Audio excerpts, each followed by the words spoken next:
without any semblance of due process at every step along the way, puts the office of the President of the United States at risk every single day. Hey everybody, so not a special broadcast, just want to record this for myself so that I have it and download it and keep a record of this ridiculous impeachment. Regardless of whatever you may or may not think about Donald Trump, he doesn't hold office anymore and he shouldn't be impeached. So it is what it is. So one reason you must send this message here and now is because of the complete lack of due process that brought this article of impeachment before this body. God forbid we should ever lower our vigilance to the principle of due process. An impeachment trial of a private citizen Trump held before the Senate would be nothing more nor less than the trial of a private citizen by a legislative body. An impeachment trial by the Senate of a private citizen violates Article 1, Section 9 of the United States Constitution, which provides that no bill of attainder shall be passed. There you go. The bill of attainder, as this clause is known, prohibits Congress from enacting a law that legislatively determines guilt and inflicts punishment upon an identifiable individual without provision of the protections of a judicial trial. A bill of attainder is a legislative act which inflicts punishment without a judicial trial. A judicial trial. Hey. The distinguishing characteristic of a bill of attainder is the substitution of a legislative determination of guilt and legislative imposition of punishment for judicial finding and sentence. The bill of attainder clause in the separation of powers doctrine generally reflects the framers' concern that trial by a legislature lacks the safeguards necessary to prevent the abuse of power. As the Supreme Court explained in United States versus Brown, the best available evidence. Every time this guy drinks some kind of his water or whatever, he does this. The bill of attainder clause was intended not as a narrow, technical, and therefore soon to be outmoded, like his head's gonna fall off or something, but rather as an implementation of the separation of powers, a general safeguard against legislative exercise of the judicial function. More simply, trial by legislature.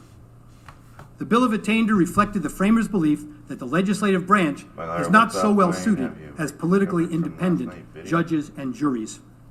When the Senate undertakes an impeachment trial of a private citizen, as it clearly understands to be the case here, supported by the facts that the Chief Justice is not providing and Mr. Trump is not the president, it is acting as a judge and jury rather than a legislative body. And this is exactly the type of situation that the bill of attainder constitutional provision was meant to preclude. It is clear that disqualification from holding future office, the punishment the House managers intend to seek here, is a kind of punishment, like a banishment and others, that is subject to the constitutional prohibition against the passage of bills of attainder, under which general designation bills of pains and penalties are included. The cases include Cummings, Ex parte Garland, and this Brown case. The Supreme Court 3 times has struck down provisions that precluded support of the South or support of communism from holding certain jobs as being in violation of this prohibition. Thus, the impeachment of a private citizen in order to disqualify them from holding office is an unconstitutional act constituting a bill of attainder. Moreover, this is the exact type of situation in which the fear would be great that some members of the Senate might be susceptible to acting in the haste the House acted in when it rushed through the article of impeachment in less than 48 hours, acting hastily simply to appease the popular clamor of their political base, the very kind of concern expressed by Mr. Hamilton in Federalist 65. Not doing too bad, Travel. Not Moreover, doing too bad.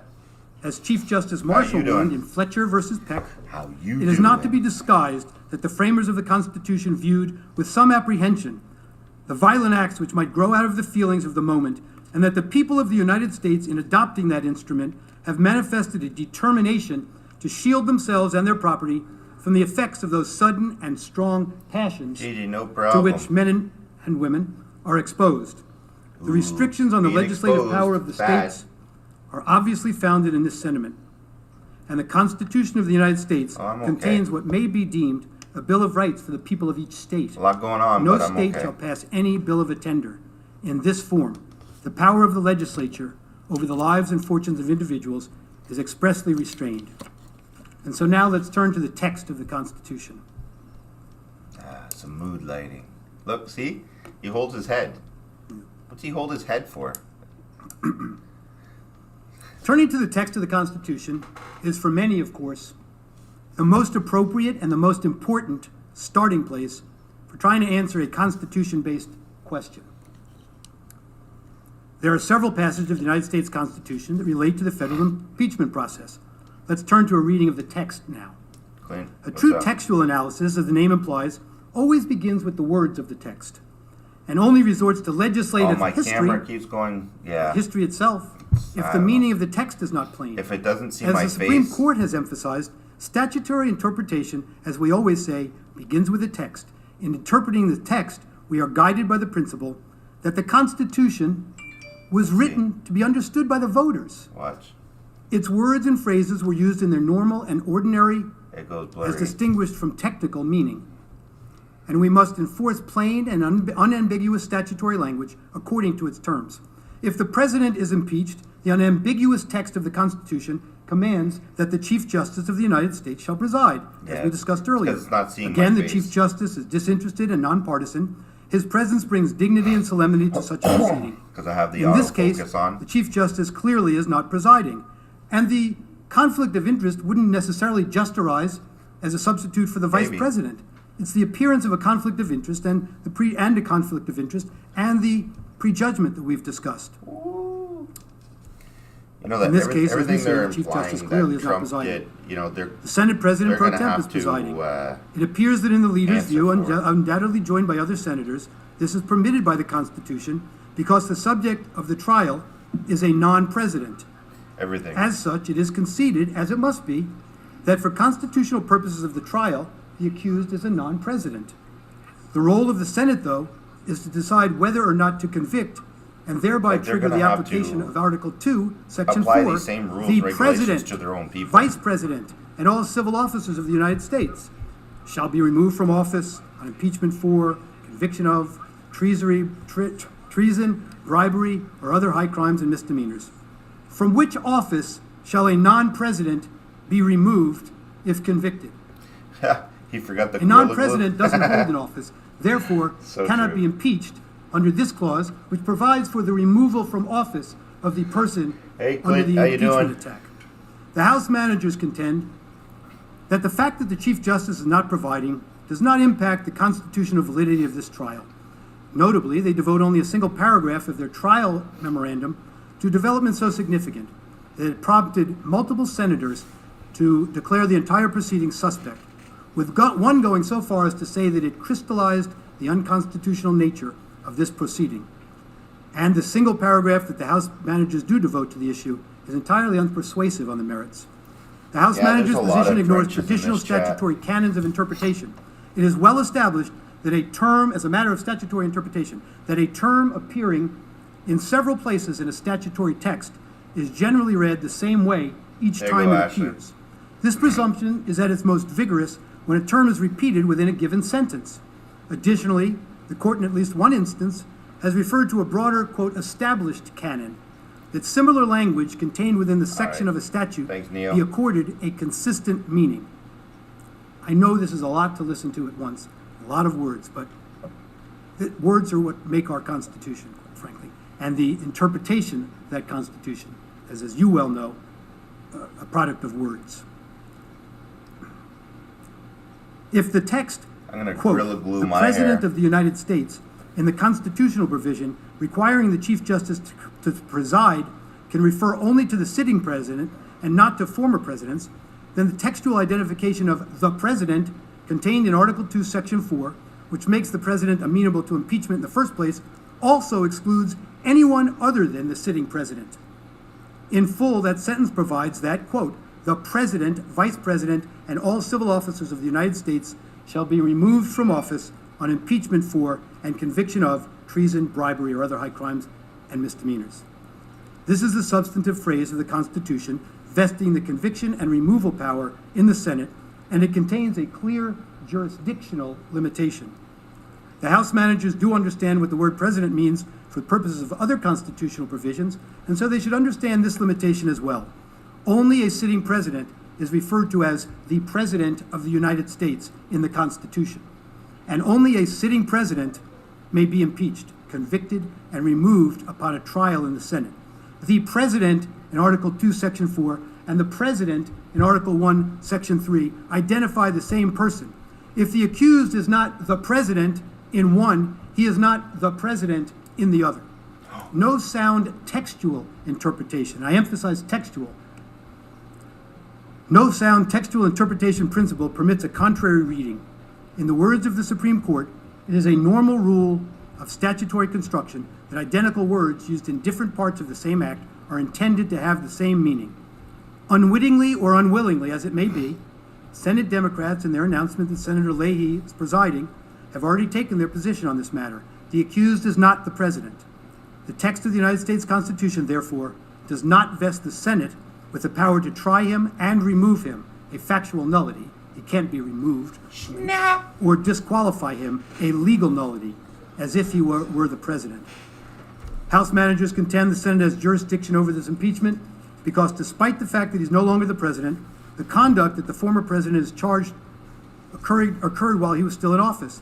That argument does not in any way alter the Constitution's clear textual identification of the president. House managers justify their strained argument by noting that the Constitution's impeachment provisions are properly understood by reference to this overarching constitutional plan. But with that very justification in mind, their argument fails once again. In an impeachment, it is the accused's office that permits the impeachment. Ceasing to hold that office terminates the possibility and the purpose of impeachment. Private persons may not be impeached in America. And so they asked you to look back at the British model. The Constitution, as I say, does not make private citizens subject to impeachment. The founders rejected the British model that allowed Parliament to impeach anyone except for the king. And so they limited impeachment to certain public officials, including presidents in our country. Next, on the textual front, the primary, in fact, the only required remedy of conviction is removal. Article 2, Section 4, straightforward rule. Whenever a civil officer is impeached and convicted for high crimes and misdemeanors, they shall be removed. It is undeniable that in this instance, removal is moot in every possible regard. Removal is a factual and legal impossibility. Yet the article of impeachment itself, read it in the wherefore clause, it calls for removal. This is one reason why impeachment proceedings are different from ordinary trials, and why the Constitution pointedly separates the two. In ordinary criminal jurisprudence, a person convicted of public crimes while he or she is in office may still be punished even though they no longer hold that office. Not so with impeachment. In a Senate impeachment trial, conviction means and requires removal. And conviction without a removal is no conviction at all. Only upon a valid conviction and its requisite enforceable removal may the additional judgment of disqualification plausibly be entertained. Presidents are impeachable because presidents are removable. Former presidents are not, because they cannot be removed. The Constitution is clear. Trial by the Senate sitting as a court of impeachment is reserved for the President of the United States, not a private citizen who used to be President of the United States. Just as clear, the judgment required upon conviction is removal from office, and a former president can no longer be removed from office. The purpose, text, and structure of the Constitution impeachment clauses confirm this intuitive and common sense understanding. So wrote Judge Michael Ludwig, former judge in the United States Court of Appeals for the Fourth Circuit. And indeed, there are state court decisions that analyze this very same language and conclude that impeachment can only be entertained against an existing officer subject to removal. Read State versus Hill from Nebraska and Smith versus Brantley, 1981 decision from the Florida Supreme Court. This is the first time that the United States Senate has ever been asked to apply the Constitution's textual identification of the president in the impeachment provisions to anyone other than the sitting president of the United States. And of course, most significantly from a textual approach, The term specifically used is the president, not a president. And there can be only one president, the incumbent at a time. Judge Ludwig relies on this textual reading for his firm conclusion that a former president cannot be impeached or convicted. Consider the alternative, as Robert Delahunty, Professor John, you have. If Mr. Trump can be convicted as the president, the language the Constitution uses, then why is he not still the president under the Commander-in-Chief Clause, for example? They are joined by Professor Alan Dershowitz and University of Chicago Professor Richard Epstein in their focus and conclusion. They point out the dangers of an approach that deviates from a focus on the text, if there is no temporal limitation. That's what they've suggested to you. Remember, you can go back in time and impeach any civil officer who ever served for anything that occurred during the course of their service, time immemorial. With the House manager's position, the concept necessarily includes all former executive officers and judges, including perhaps the impeachment now of Jimmy Carter for his handling of the Iran hostage scandal, as one example. That flows logically from their argument, without any hesitation. Further, they ask, why not then countenance a broad reading of other terms? When I say they ask, I mean these experts who have opined on this. Why not then countenance a broad reading of other terms, such as terms like high crimes and misdemeanors? No, I just figured it would be fitting to have the riots for the last year be playing right beside the president's impeachment for him inciting violence, to make the president independent of Congress, a central goal they never of did. the Founding Fathers. The authors convincingly argue for textual analysis over non-textual analysis, over non-textual reliance on a presentation of history, suggesting that if one's presentation of history were to control, it would expressly permit conduct contrary to the express language, leading to clearly unintended results. And I must tell you that I've spoken to Judge Ken Starr at some length over this past week about this, and this textual approach is something he too feels very strongly about. I also happen to be friendly with Chuck Cooper, by the way, who's a fine person. Also happens to be a person who has a strong animus against President Trump. But Chuck Cooper is a fine lawyer and a fine person, as I'm sure our friends from Alabama know. As we already have discussed, the risks to the institution of the presidency and to any and all past officers is limited only by one's imagination. The weakness of the House manager's case is further demonstrated by their reliance on the unproven assertion that if President Trump is not impeached, future officers who are impeached will evade removal by resigning, either before impeachment or Senate trial. For example, they contend, citing various law professors, that, quote, any official who betrayed the public trust and was impeached could avoid accountability simply by resigning 1 minute before the Senate's final conviction vote. This argument is a complete canard. The Constitution expressly provides in Article 1, Section 3, Clause 7, that a convicted party following impeachment shall nevertheless be liable and subject to indictment, trial, judgment, and punishment according to law after removal. Clearly, a former civil officer who's not impeached is subject to the same. We have a judicial process in this country. We have an investigative process in this country to which no former office holder is immune.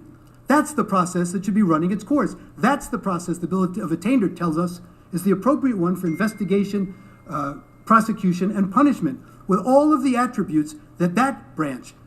We're missing it by 2 articles here, that the Article 3 courts provide. They provide that kind of appropriate adjudication. That's accountability. There are appropriate mechanisms in place for full and meaningful accountability, not through the legislature, which does not and cannot offer the safeguards of the judicial system which every private citizen is constitutionally entitled. But more to the point here, their argument does nothing to empower a different reading of the Constitution's plain text. That is, one that reads the president in one provision to include former presidents, but reads the president in the other provision to mean only the sitting president. Second, this red herring of an argument also fails because the former president did not resign, even amid calls by his opponents that he do so. As a result, the Senate need not decide whether it possesses the power or jurisdiction to try and convict a former president who resigned, or how it might best proceed to effectuate justice in such a case. That's not this case. The plain meaning of the Constitution's text, faithfully and consistently applied, should govern whether the United States Senate is vested by the Constitution for that with the power to convict a private citizen of the United States. It is not. The House managers posit in their trial memorandum that despite the fact that the primary and only necessary remedy upon conviction, removal, is a legal nullity, this late impeachment trial is appropriate because the other, secondary, optional remedy that the Senate is not even required to consider, and which only takes effect upon a later separate vote, disqualification from future office, can still theoretically be applied to a former president. The managers contend Article 2, Section 4 states a straightforward rule. Whenever a civil officer is impeached and convicted for high crimes and misdemeanors, they shall be removed.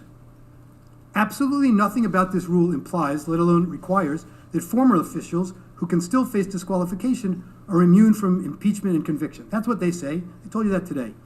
In other words, so the argument goes, a president no longer holding office does not moot the entirety of remedies afforded by impeachment. This, however, also flies in the face of both the plain meaning of the text and the canons of statutory interpretation. First of all, the managers once again simply choose to ignore the text. Even in the passage that the managers cite, the word shall does, to put it mildly, imply a requirement. An imperative such that an impeachment in which removal would be impossible is invalid. Shall means shall. The Supreme Court has made clear that when a statute uses the word shall, Congress has imposed a mandatory duty upon the subject of the command, as in shall remove. Indeed, the mandatory shall normally creates an obligation impervious to judicial discretion. And wherever the Constitution commands, discretion terminates. Shall means mandatory, and shall be removed is not possible for a former officer no longer in office. Impeachment cannot apply. Now here's the and argument you may have heard about, read about, if you follow such things. This is another one Judge Starr is big on, and many of the textual scholars have written about. Managers critically ignore this language in Article 1, Section 3, Clause 7, which states that judgment in cases of impeachment shall not extend further than to removal from office and disqualification, from office, comma, and disqualification to hold and enjoy any office of honor, trust, or profit under the United States. Now, ordinarily, as in everyday English, use of the conjunctive and in a list means that all of the listed requirements must be satisfied, while use of the disjunctive or means that only one of the listed requirements needs to be satisfied. Judge Kenneth Starr subscribes strongly to this argument and understands the comma to provide further support for the reading. And Judge Michael Ludwig, again, recently argued, the Constitution links the impeachment remedy of disqualification from future office with the remedy of removal from the office that person currently occupies. The former remedy does not apply in situations where the latter is unavailable. Conviction and removal are inextricably intertwined. If removal no longer is possible, neither is an impeachment conviction. Judge Ludwig's view is consistent with that of Justice Joseph Story in his famous commentaries on the Constitution, wherein Justice Story analyzed impeachment is inapplicable to officials who have left their position because removal, a primary remedy that the impeachment process authorizes, is no longer necessary. Justice Story noted that he is not coming to a firm posit on this. This is his belief, and this is his thought process. There's also much force in the remark that an impeachment is a proceeding purely of a political nature. It is not so much designed to punish an offender as to secure the state against gross official misdemeanors. It touches neither his person nor his property, but simply divests him of his political capacity. Professor Philip Bobbitt. Now, I have to say this is insulting. We heard earlier today, we don't cite any scholars. Professor Philip Bobbitt is the distinguished Wexler professor at Columbia University who, along with Professor Charles Black, wrote the handbook on impeachment used for many, many years. He is a constitutional expert on impeachment. He has written that there is little discussion in the historical record surrounding the precise question of whether a person no longer a civil officer can be impeached. And in light of the clarity of the text, this is hardly surprising, Professor Bobbitt wrote. Professor Bobbitt, by the way, who has a rich family history in the Democratic Party, LBJ, also asserted the following as recently as January 27, 2021, arguing against holding this trial. He said, quote, "There is no authority granted to Congress to impeach and convict persons who are not civil officers of the United States. It's as simple as that. But simplicity doesn't mean unimportance," Professor Bobbitt wrote. "Limiting Congress to its specified powers is a crucial element in the central idea of the United States Constitution, putting the state under law." Professor Bobbitt and former Stanford University law professor Richard Danzig have remarked that impeachment's principal purpose, as the 66th of the Federalist Papers makes clear, is to check the encroachments of the executive. Trial by jury, rules of evidence, and other safeguards are put aside, they write, because of the need to protect the public from further abuse of office. Similarly, yesterday, Professor Eugene Konorovich wrote, "The Constitution provides that the impeachment process is to be used to remove all civil officers of the United States, that is, people holding a government position. Yet in the case of Mr. Trump, the House is reading the Constitution as if it said the process applies to all civil officers of the United States and people who aren't civil officers but once were. Exactly what it does not say."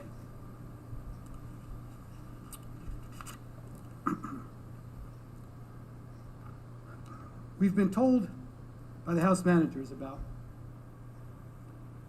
miscitations in our brief. I'd like to draw your attention to page 37. This is a substantive misrepresentation to you, I would respectfully suggest. And it reflects to me a very different view of democracy, a fear of democracy. They wrote on page 37 of their brief that the framers, I'm paraphrasing the first part, the framers themselves would not have hesitated to convict on these facts. Their worldview, this is a quote now, was shaped by a study of classical history as well as a lived experience of resistance and resolution. They were aware of the danger posed by opportunists who incited mobs to violence for political gain. They drafted the Constitution to avoid such thuggery, which they associated with the threat of civil disorder and early assumption of power by a dictator. The citation is 178, Bernard Bailyn, The Ideological Origins of the American Revolution. That's this book.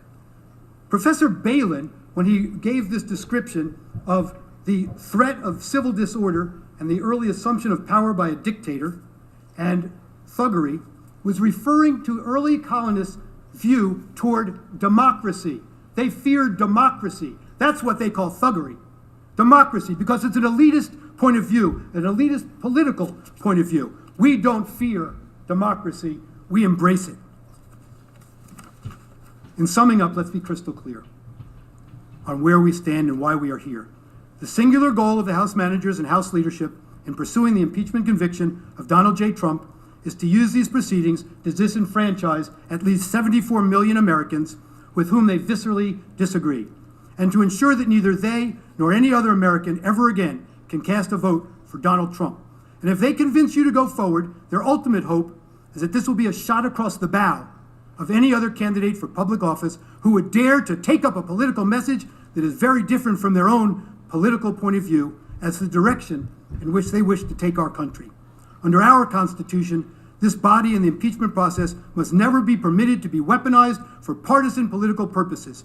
This article of impeachment must be dismissed for lack of jurisdiction based on what we have discussed here today and what's in our brief. The institution of the presidency is at risk unless a strong message is sent by the dismissal of the article of impeachment.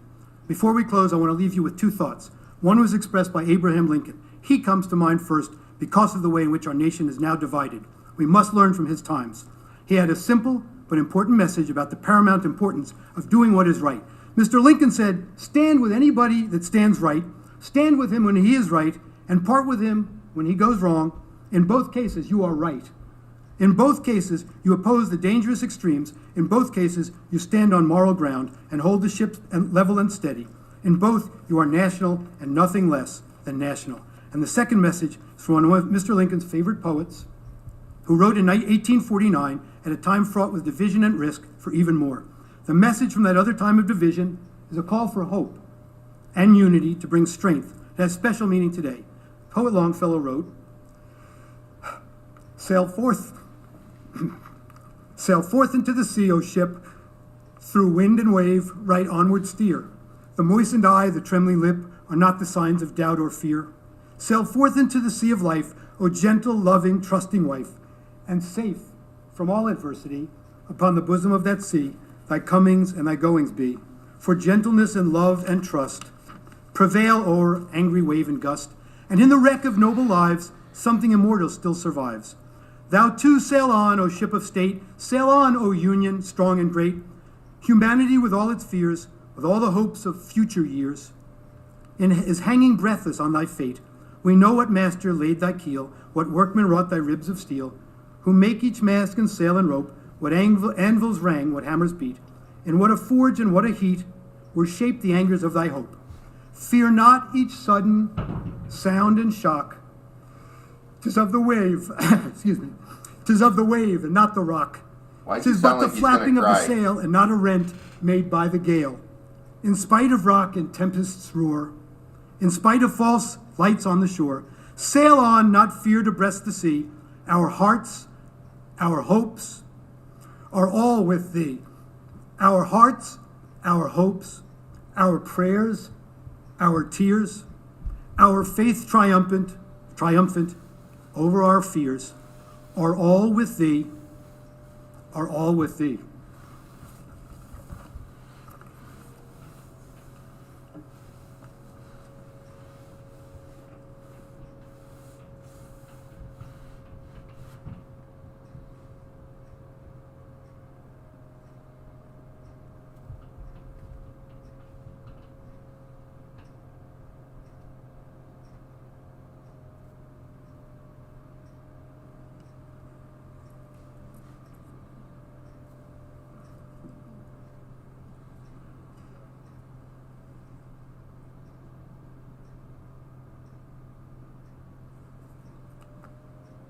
Mr. President, it's been a long day, and we thank you and we thank all the senators for their careful attention to the legal arguments and your courtesy to the managers and to the lawyers here.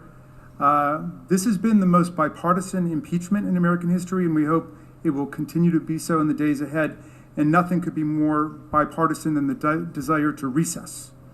So the only issue before the Senate today, of course, is whether Donald Trump is subject to the court of impeachment that the Senate has convened. We see no need to make any further argument that this body has the power to convict and to disqualify President Trump for his breathtaking constitutional crime of inciting a violent insurrection against our government. Tomorrow we will address the amazing array of issues suggested by the thoughtful presentations by our colleagues, including the First Amendment, due process, partisanship under our Constitution, the Bill of Attainder Clause, and many, many more. But in the meantime, we waive all further arguments. We waive our 33 minutes of rebuttal, and we give those 33 minutes gratefully back to the Senate of the United States. All time Baz, yielded that's back, me. all time has been yielded back. Then the question is whether Donald John Trump is subject to the jurisdiction of a court of impeachment for acts committed while President of the United States, notwithstanding the expiration of his term in that office.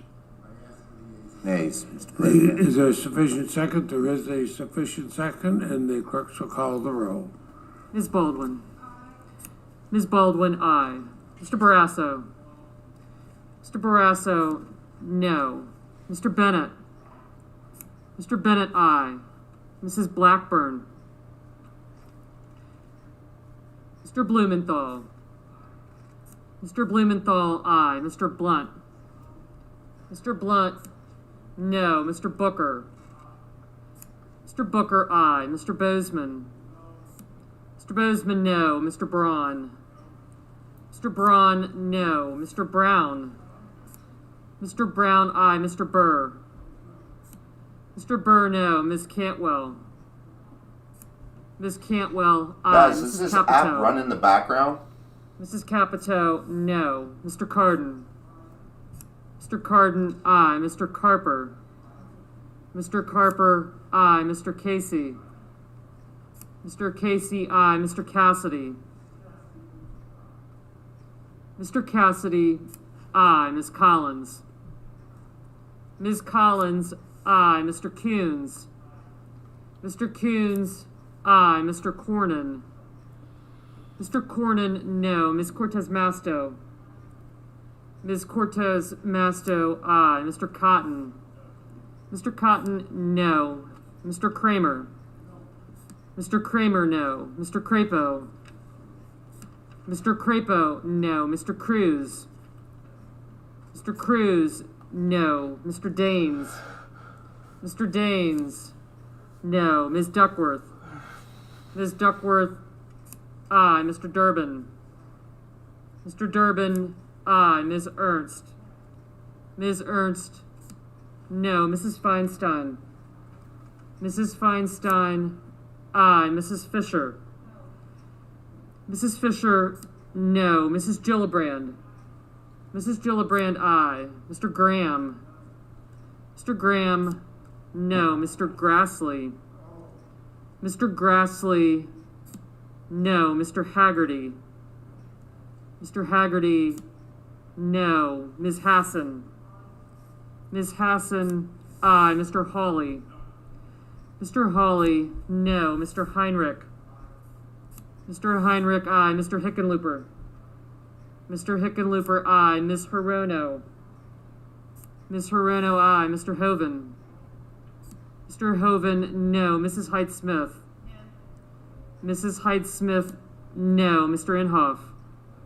Mr. Inhofe, no. Mr. Johnson. Mr. Johnson, no. Mr. Kane. Mr. Kane, aye. Mr. Kelly. Mr. Kelly, aye. Mr. Kennedy. Mr. Kennedy, no. Mr. King. Mr. King, aye. Ms. Klobuchar. Ms. Klobuchar, aye. Mr. Langford. Mr. Langford, no. Mr. Leahy. Mr. Leahy, aye. Mr. Lee. Mr. Lee, no. Mr. Lujan. Mr. Lujan, aye. Ms. Lummis. Ms. Lummis, no. Mr. Manchin. Mr. Manchin, aye. Mr. Markey. Mr. Markey, aye. Mr. Marshall. Mr. Marshall, no. Mr. McConnell. Mr. McConnell, no. Mr. Menendez. Mr. Menendez, aye. Mr. Merkley. Mr. Merkley, aye. Mr. Moran. Ms. Murkowski. Ms. Murkowski, aye. Mr. Murphy. Mr. Murphy, aye. Mrs. Murray. That's good to know. Mrs. Murray, aye. Mr. Ossoff. Mr. Ossoff, aye. Mr. Padilla. Mr. Padilla, aye. Mr. Paul. Mr. Paul, no. Mr. Peters. Mr. Peters, aye. Mr. Portman. Mr. Portman, no. Mr. Reed. Mr. Reed, aye. Mr. Risch. Mr. Risch, no. Mr. Romney. Mr. Romney, aye. Ms. Rosen. Ms. Rosen, aye. Mr. Rounds. Mr. Rounds, no. Mr. Rubio. Mr. Rubio, no. Mr. Sanders. Mr. Sanders, aye. Mr. Sass. Mr. Sass, aye. Mr. Schatz. Mr. Schatz, aye. Mr. Schumer. Mr. Schumer, aye. Mr. Scott of Florida. Mr. Scott of Florida, no. Mr. Scott of South Carolina. Mr. Scott of South Carolina, no. Mrs. Shaheen. Mrs. Shaheen, aye. Mr. Shelby. Mr. Shelby, no. Ms. Sinema. Ms. Sinema, aye. Ms. Smith. Ms. Smith, aye. Ms. Stabenow. Ms. Stabenow, aye. Mr. Sullivan. Mr. Sullivan, no. Mr. Tester. Mr. Tester, aye. Mr. Thune. Mr. Thune, no. Mr. Tillis. Mr. Tillis, no. Mr. Toomey. Mr. Toomey, aye. Mr. Tuberville. Mr. Tuberville, no. Mr. Van Hollen. Mr. Van Hollen, aye. Mr. Warner. Mr. Warner, aye. Mr. Warnock. Mr. Warnock, aye. Ms. Warren. Ms. Warren, aye. Mr. Whitehouse. Mr. Whitehouse, aye. Mr. Wicker. Mr. Wicker, no. Mr. Wyden. Mr. Wyden, aye. Mr. Young. Mr. Young, no. Mr. Moran. Mr. Moran, no. Mrs. Blackburn. Mrs. Blackburn, no.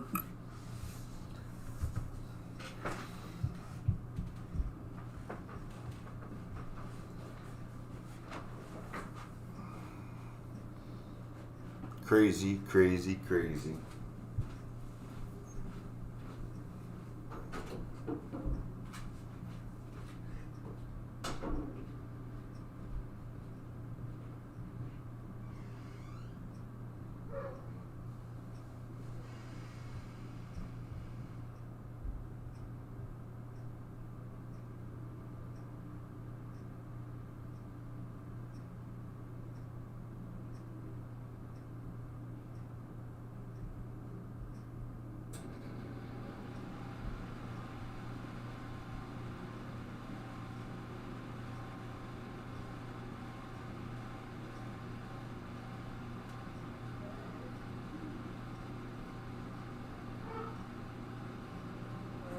The yeas are 56 and the nays are 44, and then Elizabeth will have something to do with. On this vote, the yeas are 56, the nays are 44, and pursuant to S. 47, the Senate having voted in the affirmative on the foregoing question, the Senate shall proceed with the trial as provided under the provisions of that resolution.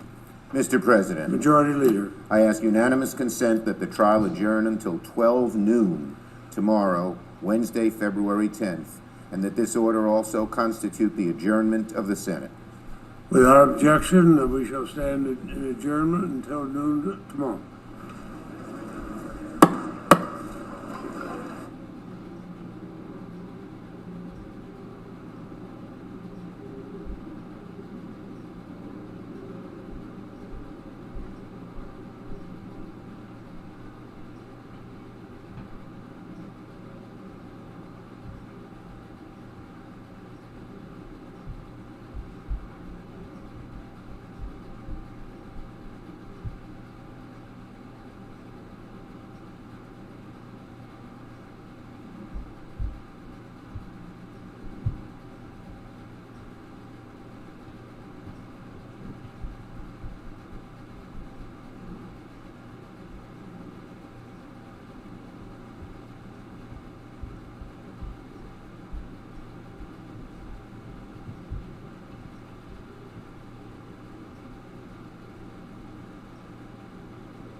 Well.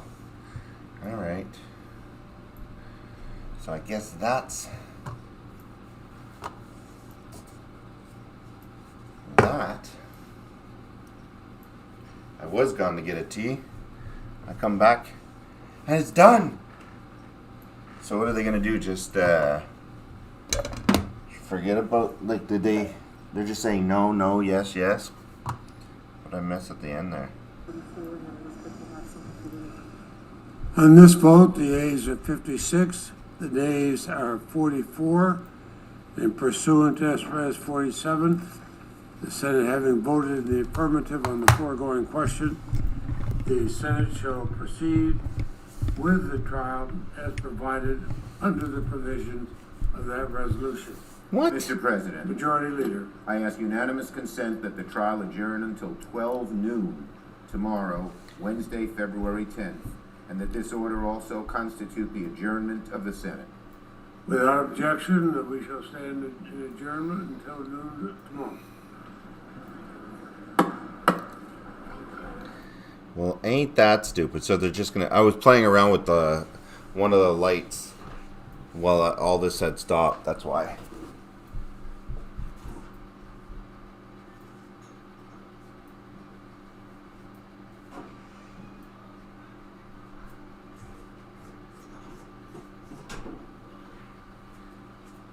Well.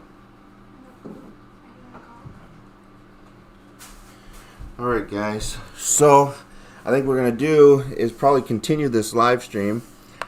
Triple T in the house, yeah.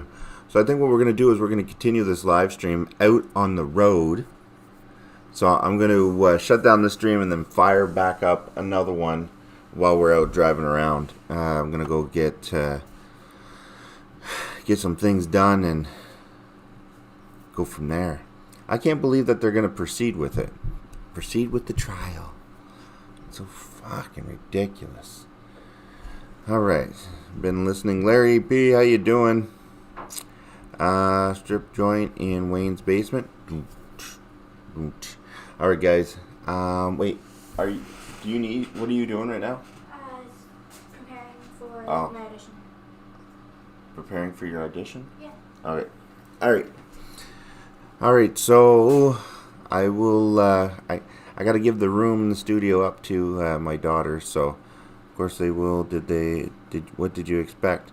I expected them to be like, we're gonna do the honorable thing and we're not gonna proceed with this any further because it's just nonsense. Of course I knew they were gonna proceed with it.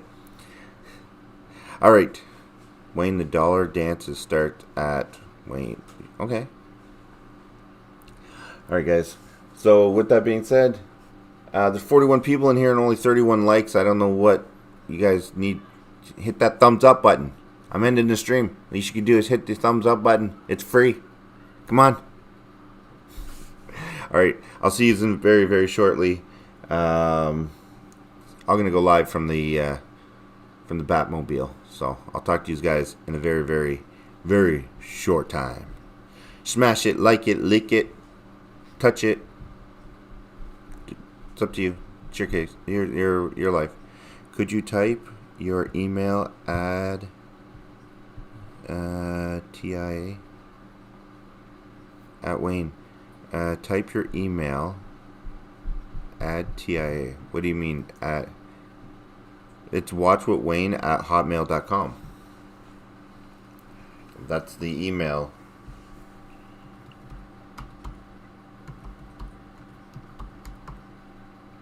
At hotmail.com. There you go. Boom. All right. Licked it, liked it. Gee. Nice. All right, guys.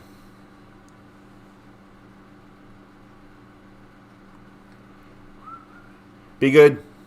And if you can't be good, then you're fucked.